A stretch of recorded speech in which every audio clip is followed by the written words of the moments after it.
Kailan namin palakpakan po natin ang Panginoon. Hallelujah. Praise God. You may be seated in the presence of God at this morning. I want to share to you today ang message po natin. I want to speak to you about watch and pray. That is the title of our message today. Sa atin pong lesson to ngayon, watch and pray. Yan ang atin pong pag-aaralan ngayon. At here, makikita po natin mga kapatid, sa watch and pray in the book translated, the word watch means to have the alertness of a guard at night. See? The word watch, translated the word watch means to have the alertness of a guard at night. A night watchman must be even more vigilant than a daytime guard. In the daytime, danger can often be spotted from a distance. But in the night, everything is different. Yung watch, nakikita natin dito na doon nakuha yon sa isang taong bantay na pagdating ng pagsapit ng dilim, ay binabantayan niya yung kung saan hindi lamang niya ginagamit yung kanya pong sight, kundi yung kanya pong pakiramdam, dahil alam po natin na yung danger ay mas dumarating pagsapit ng gabi kaysa maliwanag. Marami pong nangyayari na hindi magaganda pagsapit ng dilim. Kaya po mga kapatid, we're talking today about watch and pray. Let us pray. Father God, we thank you that your word are life and spirit. As I'm going to preach your word today, give me honest conviction and clear speech so that I may preach your word with power and boldness without compromise, and every attacks of the enemy, destruction, I rebuke in the name of Jesus and release your anointing today in Jesus' name. Amen and amen. A night watchman must use senses other than sight to detect danger. A night watchman must use senses other than sight to detect danger. He is often alone in the darkness and without the defenses he would otherwise employ. There may be no indications of enemy attack until it happens. So he must be hyper vigilant, suspecting it at any moment. Ganun po yung guards and the watchman at sa pagsapit ng gabi, na hindi lamang siya nagtitiwala doon sa mga bagay na nakikita niya, kasi sa dilim may mga bagay na hindi niya nakikita. Kaya yung vigilant siya sa kanya pong pakiramdam, kumbaga chinachansa niya. Ganun po yung guard at night. At alam niyo po ba mga kapatid, na sa aral po sa Biblia, matututunan po natin na sinabi po sa Biblia patungkol po sa watch and pray, na kailangan din po tayong magbantay. Sinabi po yan sa Biblia mga kapatid, At here, dito that is the type of watching Jesus spoke about. Alam niyo po ba na ang Panginoong Hesus mismo ang nagsabi na watch and pray. Hindi niya lamang sinabing pray, kundi watch and pray, na magbantay ka. Doon po nakuha yun na kung saan yung isang bantay sa gabi, na ang kanya pong ginagawa, ay matindi ang kanyang, yung kanyang pagbabantay. Hindi lamang yung mga nakikita niya sa kanyang mata, kundi pinapakiramdaman niya na kung baka mayroon pong mga danger na paparating. Kaya maingat siya na nagbabantay. At ang sabi ng Panginoon, watch and pray. In Matthew chapter 26 verse 39 to 41, the Bible says, He went on a little farther and bowed with his face to the ground, praying. This is Jesus. My Father, if it is possible, let this cup of suffering be taken away from me. Yet, I want your will to be done, not mine. Hallelujah. Kita mo yung panalangin ng Panginoong Hesus. Jesus, nasa Garden of Gethsemane siya rito. Kasama po niya yung mga disipulo niya, yung mga panahon na ito. Ha? My Father, sabi niya, if it is possible, let this cup, ano yung cup na yun? Of suffering be taken away from me, yet I want your will to be done, not mine. Napakaganda yung panalangin na gano'n, no? Kung gano'n sana ang ating mga panalangin, lagi, kundi yung kalooban mo ang mangyari at hindi ang aking kalooban. Then he returned to the disciples and found them asleep. He said to Peter, kanino? Kay Peter, couldn't you watch? Sabi ni Peter, couldn't you watch with me even 1 hour? Couldn't you watch? Hindi niya lang sabi, couldn't you pray? But you watch. Watch. Couldn't you watch with me even 1 hour? Keep watch and pray. Kita niyo, sinabi niya, keep watch and pray, so that you will not give in to temptation. For the spirit is willing, but the body is weak. Nakahanda ang espiritu, ngunit ang katawan ay mahina. Ito po yung 3 beses na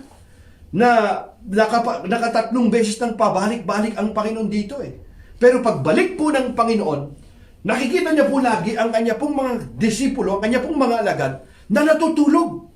At nandun ang Panginoon na kung saan nandun siya sa Garden of Gethsemane na nananalangin sa Panginoon at dahil sa sobrang hapis niya, sa sobrang hapis, sabi ng Biblia, yung pumapatak sa kanya pong mga pawis ay parang dugo na. Sipin mo kapag kang isang tao na sobrang siya talagang yung deep, yung pagtangis niya, talagang sabi po ng Biblia, yung dugo na ang pumatak sa kanya pong pawis. In the Bible says, makikita natin yan kung itutuloy po natin, the angel of the Lord, bumaba para i-comfort si Jesus. Hindi dahil mga kapatid takot siyang mamatay doon sa cross. No, it's not because of that. That is the very purpose bakit bumaba ang Panginoong Hesus. Para doon sa cross. Pero ang sinasabi po niya rito, yung separation. Yung pag-separation niya doon sa Ama na kasama niya, na matagal niya nang kasama from even before the foundations of the world. Kasama na niya yung closeness ng pagmamahal na yon. At alam ng Panginoon yung tinatawag na spiritual anguish na kung saan yung lahat ng basura ng sanlibutan, lahat ng kasalanan mo, kasalanan ko ay mapupunta doon sa Panginoong Hesus. Na yung isang Jesus na walang sala, na hindi nagkasala, hihunusin, sabi po ng Corinthians, siya na walang sala ay itinuring na makasalanan para sa iyo at para sa akin. Ito yung sinasabi ng Panginoong Hesus. Pero nakikita niya yung mga disciple niya. Keep watch and pray so that you will not give in to temptation. For the spirit is willing, but the body is weak. Hallelujah. Makikita natin dito yung nangyari. Ano nga po nangyari, mga kapatid? Di ba? Dito na sila nagkawatak-watak, nagkahiwa-hiwalay na sila. Na kung saan nagtago sila sa kanila pong mga lungga nung dakpin na ang Panginoong Hesus. At nung dakpin na ang Panginoong Hesus, dito na po siya unti-unting pinahirapan hanggang siya po ay ipako doon sa cross. Wala pong lumabas sa kanila. Kaya ang makikita po natin doon sa kwento, walang naroon sa cross nung ipako siya, kundi si John the Beloved lang at ang kanyang ina na si Maria. Wala nang iba. Nasaan na yung iba? Nasaan si Peter? Nasaan si James? Nasaan yung mga iba pang mga disipulo? Si Matthew? Nasaan na? Wala na. Bakit? Kasi sinabi na sa kanila ng Panginoon, keep watch and pray. Jesus warned us that we are too easily distracted by the physical and will be caught unaware if we do not continually discipline ourselves. Kita mo mga kapatid, alam po natin, Pwede, kahit sa atin. Kung warning po ito sa mga disipulo, sa atin din po ito. Pwede tayong ma-distract. Pwede tayong ma-distract sa napakaraming mga distraction sa mundong ito para hindi tayo makapagpatuloy sa Panginoon. So ano pong nangyari talaga? Ang pinakamabisa kasi na panlaban sa tukso, panalangin. Magbantay. Bakit ka magbantay? Kasi pag hindi mo binantayan, if you don't guard, pag hindi mo binantayan yung puso mo minsan, pwede kang malinlang. At nangyari po ito sa mga disipulo. Di ba? Kung nangyari po ito sa kanila, posibleng mangyari din sa atin ito. Kaya Jesus warned us that we are too easily distracted by the physical and will be caught unaware if we do not continually discipline ourselves. Kaya sinabi na sa kanila ng Panginoon, para sinasabi ba ng Panginoon, hindi nyo ba ako nakikita? Di ba? Even before from the very beginning, ang Panginoon, in Mark 1:35, di ba? Jesus awake, very early in the morning, Jesus wake up, went to a solitary place and pray. At even yung panahon na yon, ang Panginoon, nakikita nila, nananalangin pa rin siya. Now, in the Garden of Gethsemane, sleepiness overcame the disciples. Their physical need overpowered their desire to obey Him. He was grieved when He saw this, knowing what was ahead for them. If they did not remain spiritually vigilant, in tune with Him, and ready to deny the flesh, they would be overcome by the evil one. Kita nyo? Mga kapatid? Kaya ang sabi ng John 15:5, di ba? Yes, sabi ng Panginoon, I am the vine, you are the branches. Those who remain in me, and I in them, will produce what? Much fruit. For apart from me, you can do nothing. Kung kayo hiwalay sa akin, wala kayong magagawa. For apart from me, you can do nothing. Diba, mga kapatid? In 1 Peter chapter 5 verse 8. Kaya dito nakikita po natin, mga kapatid. Sino nagsasalita na ito? Si Peter. Bakit? Natuto na siya eh. Natuto na siya, mga kapatid. Natuto na siya eh. Nung ang Panginoon kasi after the resurrection po ng Panginoon, nag-stay pa siya ng 40 days, at least for a period of 6 weeks. At mayroong bilin ang Panginoon sa kanila, do not leave Jerusalem, but wait for the promise of the Father in Acts chapter 1 verse 4. At we know what happened in Acts chapter 2 in the day of Pentecost. Napuspos sila ng Espiritu ng Diyos. Bakit? Sila po ay nagbantay at nag-pray. Sila po ay nagbantay. Bakit po, mga kapatid? Natutunan na ito ni Peter eh. Hindi siya naging hindi po siya naging unguarded po siya ng panahon na yon. Kaya nga parang gusto niya nang bumalik lamang sa pangingisda uli eh. Di ba? Kaya pinuntahan puli siya ng Panginoon. Alam po natin yung kwento. Dininay niya ang Panginoon 3 times. Kaya 3 beses din siyang tinanong ng Panginoon, Peter, do you love me? Peter, do you love me? Pero do you love me? 3 times din eh. Sabi niya, yes Lord. You know my heart. Alam mong puso ko. Then feed my sheep. Nirestore siya ng Panginoon eh. Na alam ni Peter na hindi siya naging guarded sa pananalangin. Hindi siya nagbantay. Sometimes mga kapatid, yes, we are praying, pero nagiging hindi tayo unguarded tayo minsan eh. Marami pong mga distraction kahit sa pananalangin natin minsan. Kung kailan ka mananalangin, saka naman may tatawag. Kung kailan ka magjo-join sa mga prayer meeting, saka naman mayroong kang gagawin. Kaya minsan di ka nakakapanalangin eh. Di ba, mga kapatid? Alam to ni Peter eh. Kaya ngayon, nung natuto na si Peter, mga kapatid, ang sabi niya ngayon, sino nagsasalita na ito sa 1 Peter chapter 5 verse 8, sabi niya, stay alert. Watch out for your great enemy, the devil. He prowls around like a roaring lion looking for someone to devour. To devour, di ba? Naranasan niya ito eh. Dininay niya ang Panginoon 3 beses. Think about that. Kaya naalala niya yung sinabi ng Panginoon. Kaya nung matuto si Peter, nakita natin yung true repentance sa puso ni Peter eh. Kaya ibinabahagi din naman niya ito sa atin mga kapatid. Kasi siya mismo naranasan niya ito. Kaya ang sabi niya, stay alert. Watch out for your great enemy, the devil. Yan yung kalaban natin, yung diablo. Minsan kinakalaban lang natin lagi yung tao. Pero mayroon pong spiritual. Spiritual ang labanan, mga kapatid. Kaya ang sabi niya, your great enemy, the devil, he prowls around like a roaring lion, looking for someone to devour. Maging handa kayo at magbantay. Hindi ka lang maging handa, ano? Para masabi na ikaw ay handa, magbantay ka. Di ba? Bantayan mo, alin ang pwede mong bantayan? Bantayan mo yung tongues mo, yung tongue mo, na kung ano yung pwede mong babitawang salita na maaring hindi makakabuti sa makakarinig. Bantayan mo yung puso mo.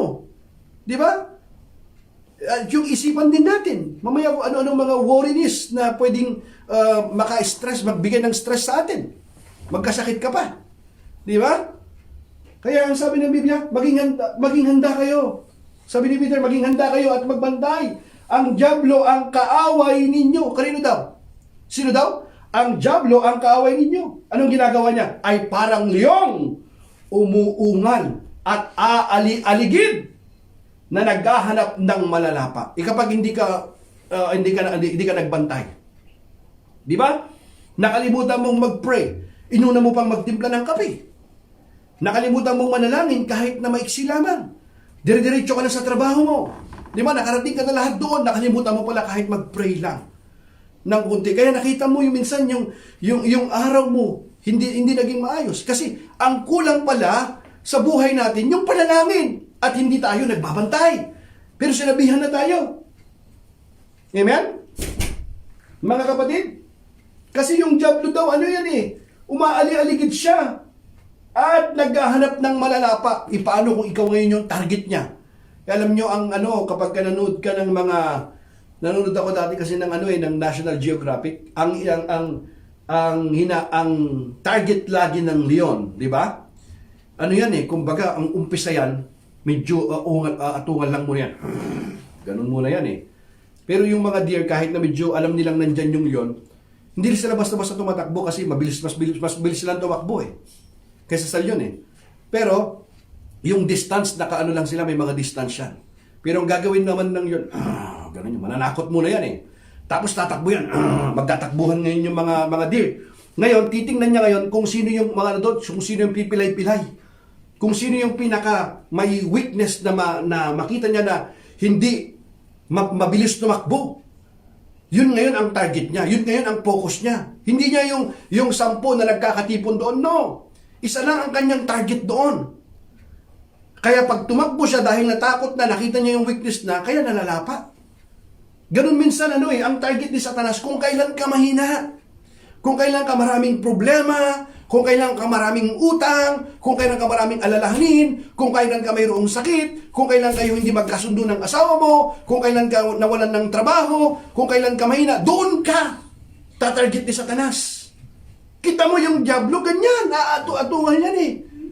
Nakita po natin mga kapatid, kung kailan ka mahina, doon ka atakihin na Satanas. Kaya nagtataka pa tayo minsan. Hindi pa natapos yung aking problema. Meron na namang kasunod. Ano yung gagawin ko? Kita niyo mga pandaraya ni Satanas, mga kapatid. Paano pag hindi natin alam ang salita ng Diyos? Na sinabi na pinagpauna na sa atin. Watch and pray. Kasi yun ang alam ni Satanas yun eh. Kapag nag-umpisa ka na manalangin, inumpisahan mo na lumuhod at inumpisahan mo na ibuka ang iyong bibig sa panalangin, sa pagpupuri sa Panginoon. Ano man ang kalagayan mo, by faith, kapag inumpisahan mo yan, something is happening in the spiritual realm.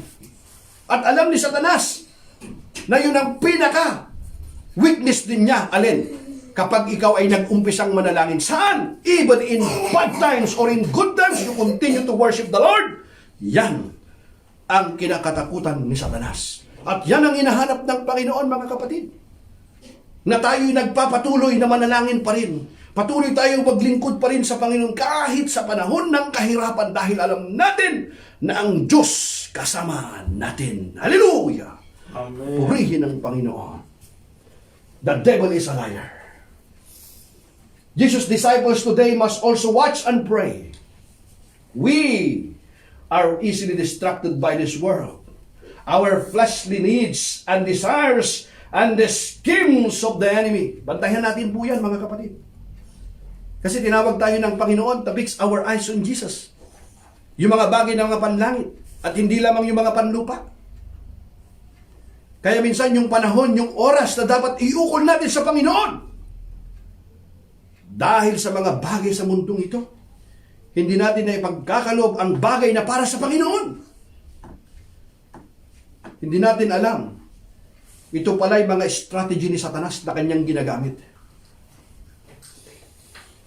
Hallelujah.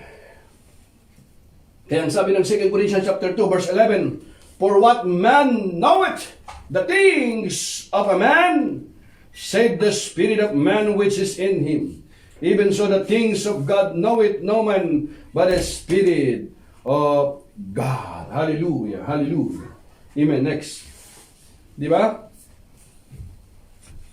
Another occurrence of the phrase watch and pray is found earlier in Jesus' ministry when he prophesied about the end times. Even the earliest ministry of the Lord Jesus Christ. Kahit nung nasa Garden of Gethsemane siya, sinabi niya na yon. Ito yung time na siya ay dakpin na. Amen? At kahit na mga nag-uumpisa pa lang mga ministry ng Panginoon, ang sabi niya in Luke 21, watch out!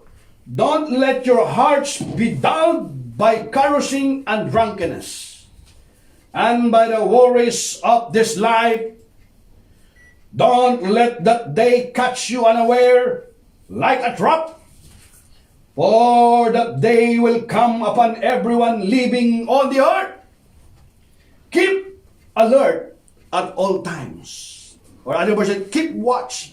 Keep alert at all times. And pray that you might be strong enough to escape these coming horrors and stand before the Son of Man. Diba? Mag-ingat kayo na wag malulong sa labis na pagsasaya, paglalasing, at matuon ang inyong pag-iisip sa mga alalahanin sa buhay na ito, kung hindi ay bigla kayong aabutan ng araw na iyon. Hallelujah.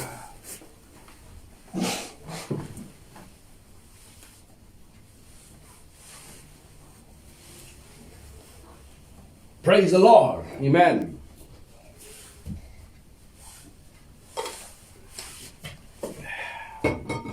Mag-ingat kayo na huwag kayong malulong sa labis na pagsasaya. Kita mo, yung iba lungkot na lungkot. Bakit? Kasi ang naisip lang nila walang iba kundi pagsasaya. Pastor, masaya ba? Mahirap, kasalanan bang magsaya? Hindi. Ang sinasabi niya yung labis na pagsasaya. Kasi kung labis na pagsasaya, ano na yan nakakalimot ka na minsan. Yung mga priorities mo sa buhay. Nakakalimot ka na. Kasi ang iniisip mo na lang yung pagsasaya na lang sa sarili mo. Nakalimutan mo na yung paglilingkod sa Panginoon. Hallelujah. Di ba? Mag-ingat kayo na huwag kayong malulong sa labis na pagsasaya, paglalasing, at matuon. Pakinggan niyo po ninyo ito, mga kapatid. Ito po yung isang malaking kalaban natin, ha? At matuon ang inyong pag-iisip sa mga alalahanin sa buhay na ito. Kita nyo? Marami ngayon yan. Mga alalahanin sa buhay na ito. Kung hindi ay bigla kayong aabutan ng araw na iyon na tulad ng isang bitag, sapagkat darating ang araw na iyon sa lahat ng tao sa ibabaw ng lupa, kaya't maging handa kayo. Mangyayari pala yun Kaya't maging handa kayo sa lahat ng oras. Lagi ninyong idalangin na magkaroon kayo ng kalakasan upang malampasan ninyo ang lahat ng mangyayaring ito at makatayo kayo sa harap ng anak ng tao. Kita nyo mga kapatid, yung susi? Manalangin kayo Bakit kailangan tayong manalangin, mga kapatid? At maging handa na magkaroon tayo ng kalakasan upang malampasan ninyo ang lahat ng mangyayaring ito at makatayo kayo sa harap ng anak ng tao. Sipin mo, mangyayari pala yung mga kahirapan, yung mga kapaghatiang ito. Pinagpauna na ito ng Panginoon. At ang sabi ng Panginoon, keep watch and pray. Para bigyan tayo ng kalakasan. Na hindi tayo masurpresa yung mga nangyayaring ito. At magkaroon ka na lamang magkaroon ka na ng anxiety at depression mo. Dahil bakit? Ang mga naisip mo lang yung mga alalahanin sa buhay na ito eh. Isinabi na ng Panginoon na hindi lamang ang tao nabubuhay sa tinapay, kundi sa bawat salitang namumutawi sa bibig ng Diyos. Hallelujah! Kaya ang sabi ng Luke, chapter 21:34-36, kaya't maging handa kayo sa lahat ng oras. Lagi ninyong idalangin na magkaroon kayo ng kalakasan upang malampasan ninyo ang lahat ng mangyayaring ito at makatayo kayo sa harap ng tao. Amen. Purihin ang Panginoon. Praise God. Amen. So when we take our eyes from Jesus and His Son return, our values begin to shift, our attention wanders, and soon we are living like the world and bearing little fruit of God's kingdom. Bakit? Naging abala na ang iyong isip sa mga bagay sa mga mundong ito lamang ito. Nakalimutan mo na na yung magandang purpose sa iyo ng Panginoon, yung pagkatawag sa iyo ng Panginoon, to make disciples, to preach the gospel to the poor, to heal the brokenhearted. Nakalimutan mo na yung gift, yung talent na ipinagkaloob sa iyo ng Panginoon to share sa kingdom ng Panginoon. Ang iniisip mo na lamang yung sarili mo. Kayo nangyari ngayon, nakalimot ka na. Hindi natin alam. Yan pala ay mga strategy na ni Satanas. Mga tactics pala yan ni Satanas. Kaya ang sabi ng Panginoon, keep watch and pray. Hindi niya sinabing, hindi, nagpipray naman ako eh.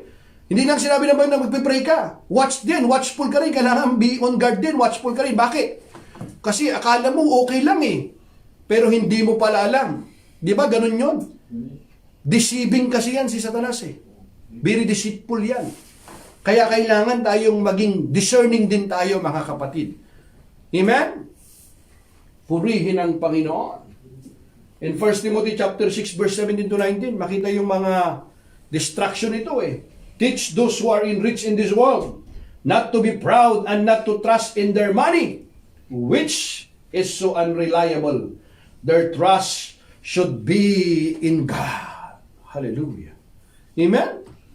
Diba? Their trust should be in God, who richly gives us all we need for our enjoyment. Tell them, kita mo ang Panginoon, di naman ang Panginoon di naman niya kalaban yung enjoyment eh. Gusto nga ng Panginoon yung enjoyment eh. Pero yung enjoyment na tinutukoy niya, hindi yung labis na kasiyahan, yung mga bagay na pang mundo lang. Enjoyment, gusto ng Panginoon na ma-enjoy mo yung level mo sa mundong ito. Saan? Para sa kanyang kapurihan, para sa iyong pamilya, sa iyong mga mahal sa buhay. Gusto rin ng Panginoon yan. Kaya lang minsan, yung ating priority sa ating buhay minsan, hindi naka-align doon sa kalooban ng Panginoon. Amen? Tell them to use their money to do good. They should be rich in good works and generous to those in need. Always being ready to share with others. By doing this, ito mangyari, they will be what? Storing up their treasures.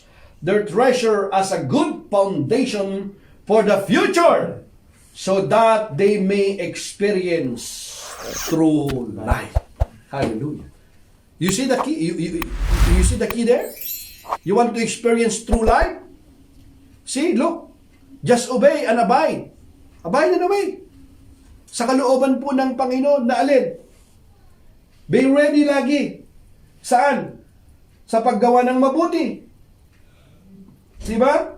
By doing this, they will be storing up their treasure as a good foundation for the future, so that they may experience true life. Hallelujah, true life. You want to experience true life? Ganito po yun, mga kapatid. Maging handa daw tayo to share, mga kapatid. Alin? Yung mga pagpapala. na ipinagkaloob ng Diyos sa atin. Kaya ka pinagpapala ng Panginoon para maging daluyan ka rin ng pagpapala sa iba. Amen? The Lord bless you in order also for you to be a blessing to others. To be a channel of blessing also. Hallelujah. That's why you give Him the glory, mga kapatid. Purihin ang Panginoon. Hallelujah. He warned us that we must be ready at any moment to stand before Him and give an account of our lives. Pinaalala na ito ng Panginoon sa atin, mga kapatid, na kailangan tayong maging handa. Anytime, mga kapatid, kahit anumang oras. Kasi tayo po'y magsusulit sa Panginoon. Haharap din tayo pagdating sa Panginoon, mga kapatid. Lahat ng atin pong mga binibitawang salita, lahat ng ating ginagawa, hindi tatanong sa iyo ng Panginoon yun, how much you earn when you were in Kuwait? How much money do you have in the bank? What education you finish? What is your profession? No, He will not ask that. How much money do you have in the bank? He will ask us one day, anong ginawa natin sa atin pong buhay dito sa earth? What did you do when you were in Kuwait, when you were in the Philippines? Paano mo yung gift, yung talent na ipinagkaloob sa iyo? Binigyan kita ng magandang boses, kanino mo ginamit? Magsalita, kanino mo ginamit? Amen? Hallelujah. Purihin ang Panginoon. Di ba? In Romans 14:12, yes, each of us will give a personal account to God. Each of us. Not by group. Each of us will give a personal account to God. Tatanong sa iyo ng Panginoon, anong ginawa mo sa iyong asawa, sa iyong anak, sa iyong trabaho mo, sa iyong ministry? Paano mo inalagaan ang iyong sarili? Eh, baka sabihin mo, pagdating ng panahon na yun, sasabihin mo pagdating mo sa Panginoon, busy kasi ako sa Panginoon. Naku, pagdating ng panahon, sabi ng Biblia, wala ka nang maidadahilan pa. No more excuses. Di ba? Kaya't bawat isa sa atin ay magbibigay sulit sa Diyos. But remember that they will have to face God who stands ready to judge everyone, both the living and the dead. Sabi ng iba, pagka namatay na ako, wala na. Wala nang paghihirap. Well, I don't have any more worry in this life. No more. Think about that. But remember that they will have to face God who stands ready to judge everyone, both what? The living and the dead. Pati yung mga namatay. Bubuhayin muli, haharap yan sa Panginoon. Kita mo, mga kapatid? Diba? Ngunit mananagot sila sa Diyos na handang humatol sa mga buhay at sa mga patay. Kita mo? Kaya dapat hindi ka na magpapakamatay. Kung ikaw ay talagang ano ka na sa buhay mo, talagang miserable na, marami ka ng problema, marami ka ng alalahanin, hindi, it's not worth it eh. Kasi isip natin kasi minsan, pagka ikaw ay namatay na, no more. No, hindi ganon. Bubuhayin kang muli, harap ka sa hukuman ng Panginoon. Hindi po nagtatapos doon ang buhay, mga kapatid. Mayroong judgment. Kaya pandaraya ni Satanas yan. Kaya lumaban tayo sa buhay na ito. Watch and pray. Tumayo ka. Magpatuloy ka sa buhay na ito. At huwag mong kitilin ang iyong buhay. Pandilin lang ni Satanas yan, mga kapatid, na wala ka ng pag-asa, hanggang dyan na lang ang buhay mo, miserable ka na, marami ka ng utang, marami ka ng sakit, wala nang nagmamahal sa iyo, mag-isa ka na lang, wala kaintindi sa iyo. The devil is a liar. God has the final say. When God says not over, it's not over. Amen. Palakpakan natin ang Panginoon. Purihin ang Panginoon, di ba? Siya, pag sinabi ng Panginoon na hindi pa ako tapos sa iyo, hindi pa tapos, kaya kasi kapag ikaw ay nanalangin, nanginginig na si Satanas. Kita mo, mga kapatid? Ganun yan, kaya makikita tayo ng testimony. Ang buhay ko dati, akala ko hanggang dito na lang ako, pero salamat sa Panginoon, nasumpungan ko siya. Kita mo, mga kapatid, yan ang kinakatakutan ni Satanas eh. Kapag ikaw ay bumangon, hinarap mo ang mga suliranin sa buhay na ito, nang may katatagan, nang may katapangan, kasama ang Diyos. Hallelujah! Greater is He that is in you than he that is in the world. The devil is a liar. Hallelujah. Amen? Purihin ang Panginoon. Purihin ang Diyos. Praise God. Matthew chapter 12 verse 36. And I tell you this, you must give an account on judgment day for every idle word you speak. For every idle word you speak. Kaya be careful sa iyong binibitawan, mga kapatid. Death and life, it is the power of tongue. Nasa kapangyarihan yun. Life and death yan, mga kapatid. Kaya I tell you this, you must give an account on judgment day for every idle word you speak. Bakit? Pare-pareho lang naman yan. Ikaw na lang dyan. Hindi na ako sasama sa inyo. Alam ko na yan. Kayo na lamang dyan. Be careful. Sabi ng Biblia, mga kapatid, Kala natin sa asawa lang natin sinasabi yon. Kala natin sa pastor lang natin sinasabi. Hindi, mga kapatid. Sa Panginoon natin yan sinasabi. Di ba? Naranasan niya ni Saulo dati. Saul, Saul, why do you persecute you? Why do you persecute me? Who are you, Lord? I am Jesus, sabi niya. Kita mo, kapag pinipersecute niya yung mga Kristiyano nung panahon na yon, nung hindi pa siya nakakilala, nung dinaya pa siya ni Satanas, kasi hindi siya on guard nung panahon na yon. Alin? Pinipersecute niya mga Kristiyano. Pero nasumpungan niya ang Panginoon. Hallelujah. Di ba? Kaya ngayon, sinishare niya ngayon sa atin. We wrestle not against flesh and blood, sabi niya. Mga kalaban natin, mga espiritu. Kaya kailangan magbantay tayo. Hallelujah. Purihin ang Panginoon. Di ba? Maliwanag dito, di ba? Sabi niya, di ba? Tandaan ninyo, sa araw ng paghuhukom, pananagutan ng tao, ang bawat walang kabuluhang salitang sinabi niya. Pananagutan mo yun. Yung mga walang kabuluhan, lahat ng binibitawan natin, kaya be careful, mga kapatid. Sa atin pong mga sinasabi sa ating asawa, sa ating kapatid, sa ating anak, pananagutan natin yan. Ipagsusulit natin lahat sa Panginoon yan. May listahan doon sa langit. Hallelujah. Purihin ang Panginoon. Kaya better you confess. Mga kapatid, kasi kapag ikaw ay nasa Panginoon, there is now no condemnation for those who are in Christ Jesus. Hallelujah. Sa mga kumilala sa Kanya, sa mga tumanggap sa Kanya, mga kapatid, ililista ngayon ang Kanyang pangalan sa aklat ng buhay. At yung ating mga kasalanan, sabi niya, lilinisin tayo, huhugasan tayo sa lahat ng ating mga kasalanan. Hallelujah. At ang Panginoon lamang ang makagawa niyan. Hindi natin magagawa yan, mga kapatid. Hindi rin ang ating mga mabuting gawa. Dugo lang ng Panginoong Hesus. Hallelujah. Watch and pray. We can only remain faithful when we are devoted to prayer. Amen? Purihin ang Panginoon. In prayer, we continually allow God to forgive us. Not only lang isang beses yan. Lord, I surrender my life to you, God. I surrender all. Dapat continuously surrender, mga kapatid, continuously. Di ba? Ganun po yun kasi hindi tayo nagiging on guard minsan Continuously. We continually allow God to forgive us, cleanse us, teach us, and strengthen us to obey Him. Iingin natin yan sa Panginoon. Humble ourselves before God.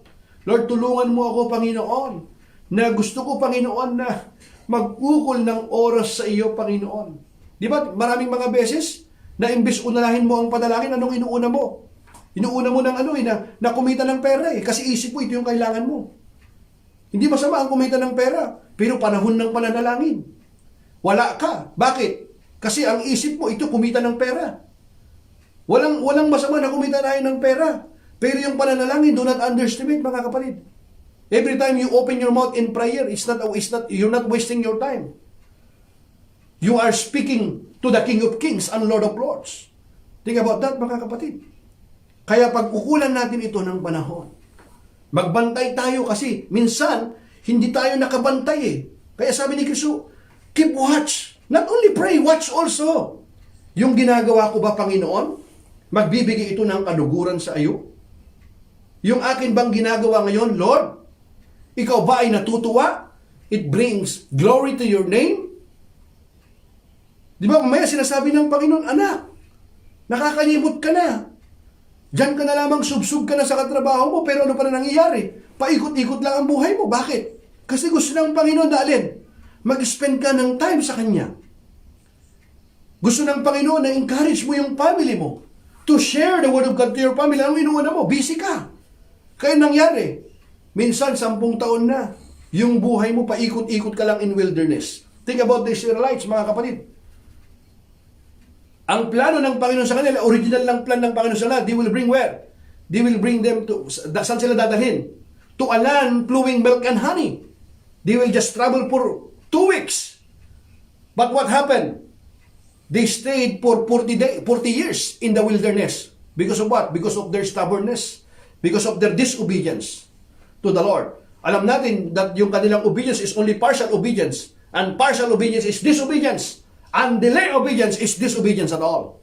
And we know the sin of disobedience is rebellion to the Lord. And rebellion is a sin of witchcraft.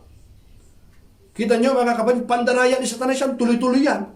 Partial obedience, sumusunod ka, kalakalahati lang, disobedience. Susunod ka, dinidili mo, saka ka lang. You procrastinate. So what happened? Ano nangyayari? Disobedience. Ano yung disobedience ngayon? Rebellion sa Panginoon. Ano yung rebellion sa Panginoon? Pag re-rebel sa Panginoon yan eh. Alam mong tama, di mo ginagawa. Bakit? Inuuna mo yung sa tingin mo tama, may daang matuwid sa tingin ng tao. Ngunit dulo nito, kamatayan. Yung rebellion pala, kasalanan yun ng witchcraft. Think about that. Akala natin maliit na bagay lang. Kaya, be watchful. Sabi ng Biblia, mga kapatid, be watchful, sabi ni Kristo. Sinabi niya ito, nag-umpisa ang kanyang ministry. Sinabi rin niya ito. Nung nasa Garden of Gethsemane siya. Bakit?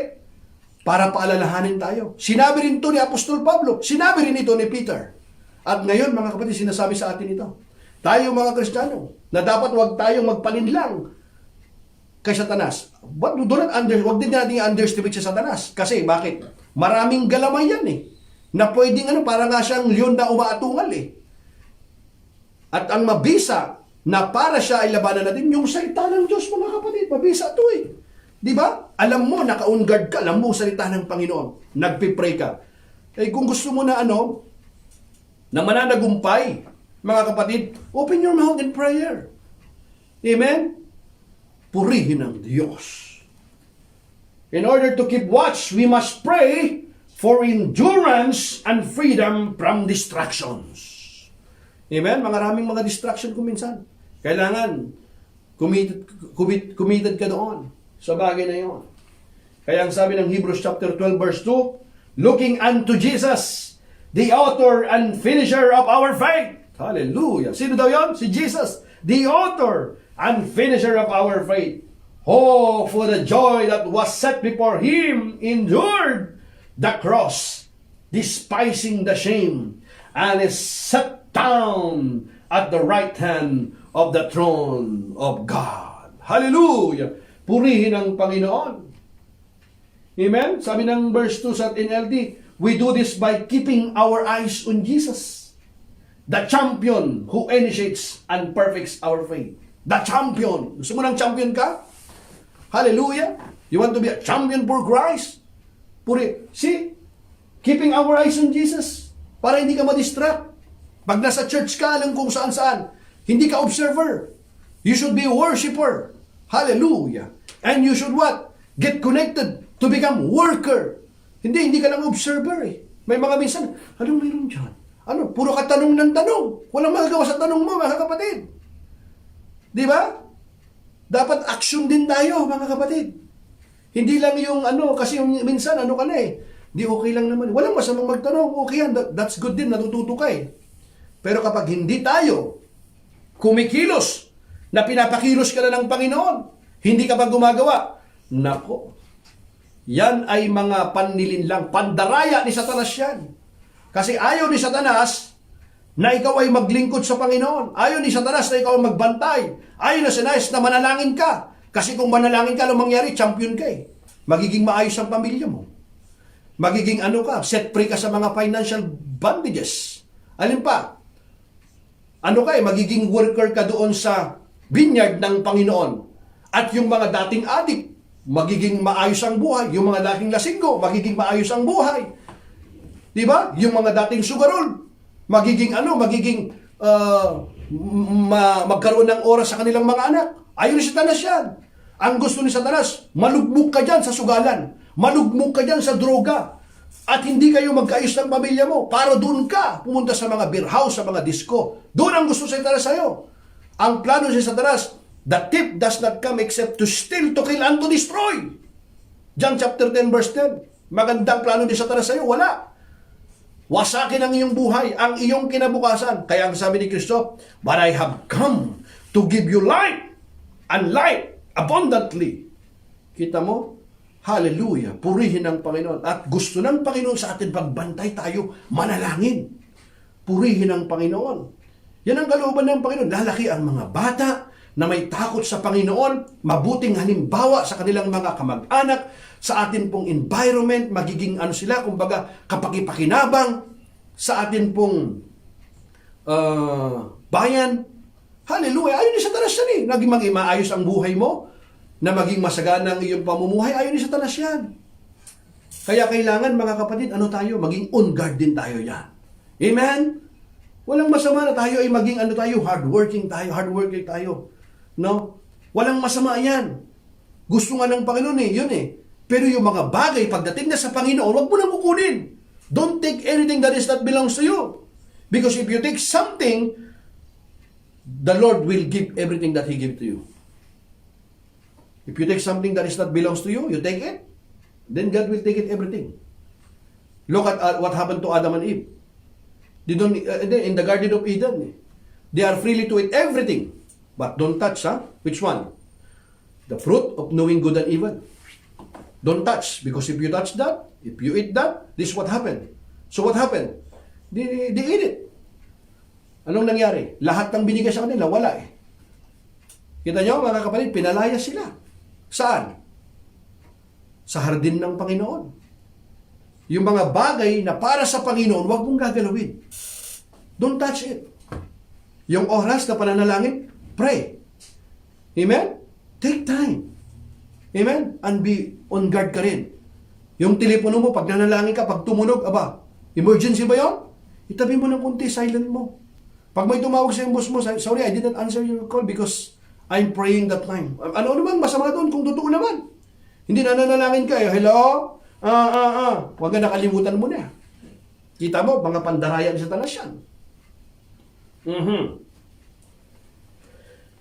Luke 18:1. One day Jesus told His disciples a story to show that they should always pray and never give up. Hallelujah.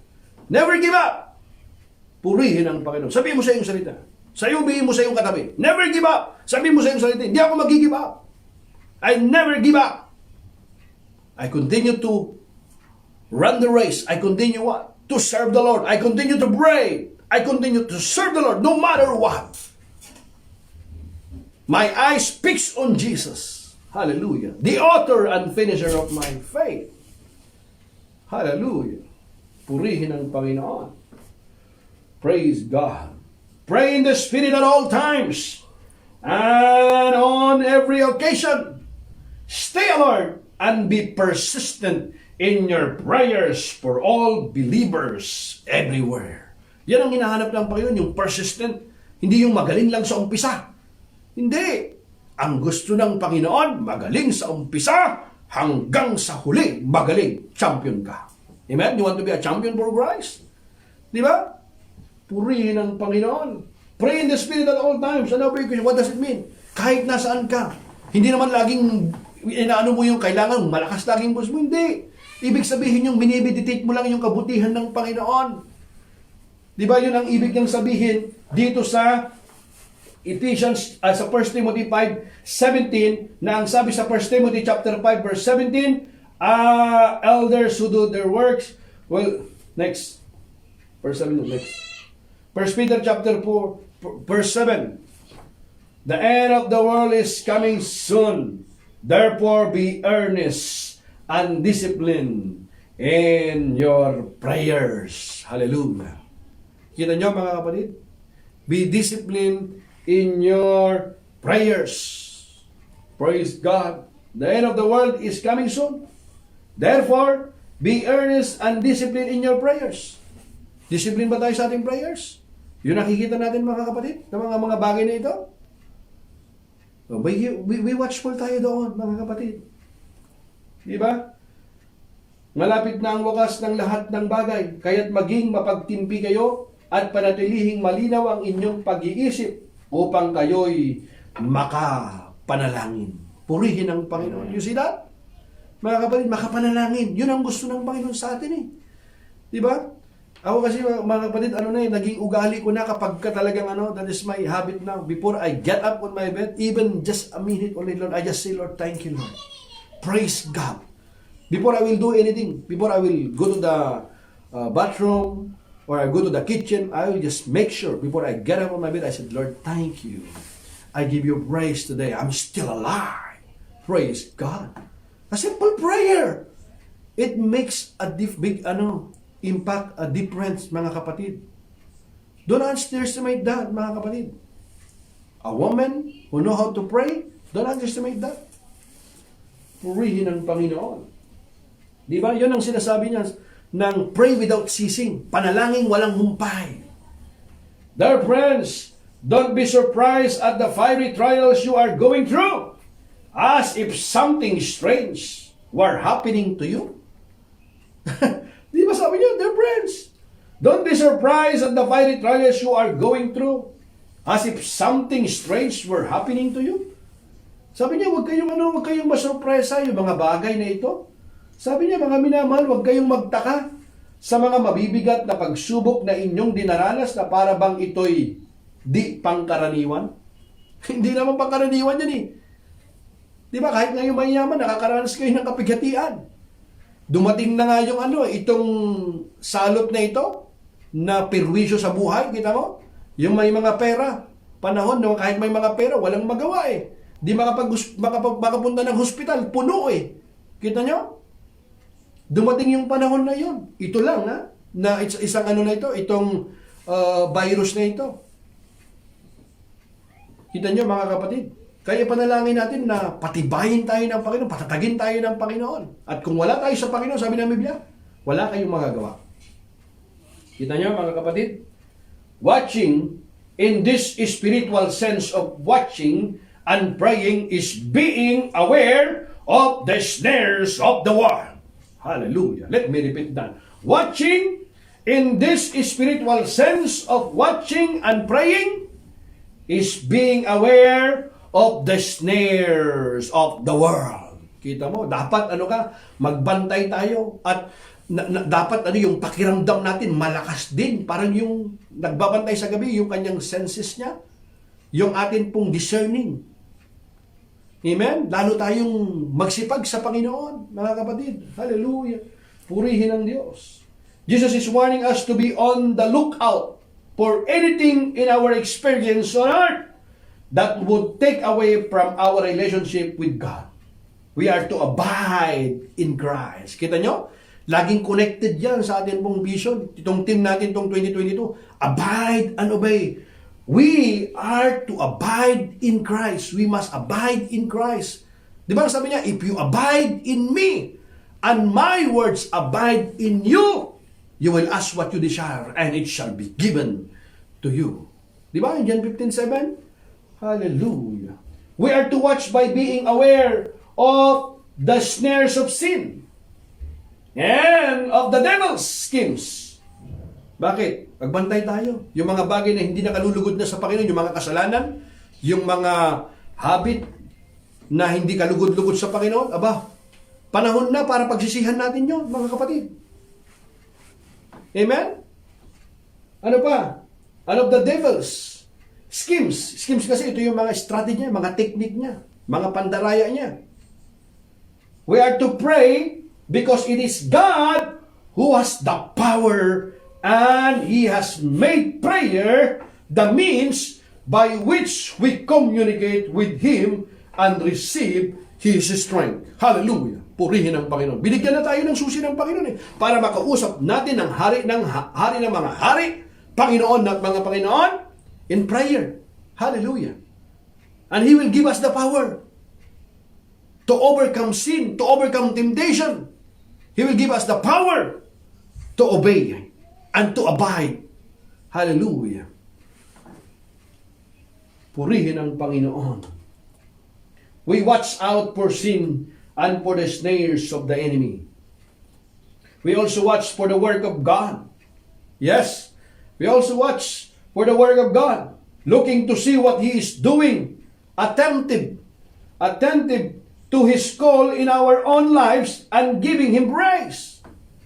Purihin ang Panginoon. We also watch for the Word of God. Kasi baka tinatawag na tayo ng Panginoon na maglingkod sa Kanya. Isuko na natin ang lahat sa Panginoon. And it's time to get connected sa Panginoon. At para magamit naman yung gift na pinagkaloob sa atin ng Panginoon. Looking to see what He is doing, attentive to His call in our own lives, and giving Him praise. Amen? Purihin ang Panginoon. Kapag ginawa mo yan, mga kapatid, nasumpukan natin yung tunay na kahulugan ng buhay na kinakatakutan ni Satanas. Kapag nasumpukan mo ito, mga kapatid, natutunan mo yung naging watchful ka sa iyong prayer. Naku po, talunan si Satanas sa iyo ngayon. Mararamdaman mo ngayon yung overflowing ng Panginoon sa iyo. Magtataka sa iyo ang mga tao at lalo na si Satanas. Bakit ang daming mga pagsubok, mga problema? Bakit nagnanalangin pa rin ito? Bakit nagpapatuloy pa rin ito? At kapag nagpatuloy ka, makikita mo si Satanas talunan at ikaw champion ka. Purihin ang Panginoon. Makikita mo na pagpapalain ng Panginoon unti-unti ang iyong pamumuhay at pati yung mga bagay na iyong hinahawakan, pagpapalain ng Panginoon, ipoprosper ng Panginoon, pati ang iyong sambahinan, i-bless ng Panginoon. Bakit? Naging faithful ka sa Panginoon. At kung ikaw ay faithful ka, lalong faithful ang Diyos. Hallelujah. Purihin ang Panginoon. Amen. We pray because to do so is a gift from God. And how we remain connected to Him. Hallelujah! Purihin ang Panginoon. Let's stand up, mga kapatid, and let's pray. Hallelujah! Amen! We pray because to do so is a gift from God. Hallelujah! And how we remain connected to Him. Magkakaroon tayo ng intimate relation sa Panginoon. Hallelujah! At kapag ikaw nagkaroon ka ng intimate relation sa Panginoon, mga kapatid, lumalapit ka sa liwanag, lahat ng dilim sa iyong buhay ay tatanggalin ng Panginoon. Kasi ikaw ay nasa liwanag na. Purihin ang Panginoon. Amen? Kaya magbantay tayo at manalangin. Watch and pray. At kapag ginawa ninyo yan, mga kapatid, bantayan mo naman kung paano madaig si Satanas sa iyong buhay. Makikita mo ang tagumpay. Makikita mo na ikaw ay champion ka. Makikita mo na yung 2022 mo mananagumpay. Sariwa! Bakit? Ikaw ay nagbantay sa iyong pananalangin. Get connected sa Panginoon. Amen?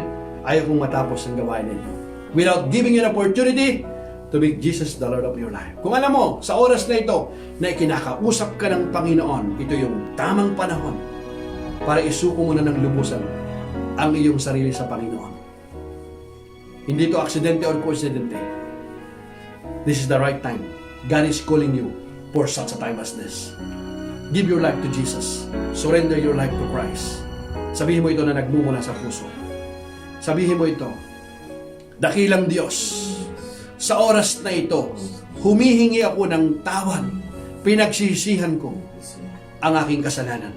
Kinikilala ko ang iyong ginawa sa krus ng Kalbaryo. Ikaw ay namatay at muling nabuhay. Panginoong Hesus, pinubuksan ko ang aking puso. Maghari ka, pumasok ka bilang aking Panginoon at tagapagligtas ng aking buhay. Marami pong salamat sa iyong pagpapatawad, sa iyong pagliligtas. Ito ang aking dalangin sa pangalan ni Jesus. Amen. Hallelujah. Kapatid, kapag yan ipinanalangin mo na nagmumula sa puso, narinig ng Panginoon ang dalangin mo yan. At yan ang pinakamagandang desisyon na ginawa mo sa iyong buhay. Kaya ang mga libu-libong mga anghel ng Panginoon ngayon ay nagkakasiyahan ngayon. Hallelujah. Upang ikaw ay lumago sa iyong pananampalataya, magpatuloy ka. Umpisan mo na magbasa ng kanyang aklat. Start reading the Bible. Start in the book of John kung ikaw ay bago. And make sure kapag maluwag na, go to church at ipamalita mo ang kabutihan, ang pagliligtas na ginawa ng Diyos sa iyong buhay. Pamalita mo sa iyong mga kaibigan, lalong-lalo na sa iyong mga mahal sa buhay, and your life will never be the same again. Would you raise your hand to receive the blessings of the Lord? Hallelujah! Now to the King of Kings and Lord of Lords, mighty God, everlasting Father and Prince of Peace, because you put God first place in your life, and you continue to live a life worthy of the calling and obedient to His word. and be watchful in prayer. I declare and decree right now in the name of Jesus, receive your provision, receive your healing, receive your breakthrough in the name of Jesus. Now I bless you in the name of the Father and of the Son, of the Holy Spirit. Amen and amen. Hallelujah. Purihin ang Panginoon. Give the Lord a clap of praise. Hallelujah. Hallelujah. Thank you mga kapatid. Muli, see you next week, Lord willing. We love you and we're praying for you. God bless.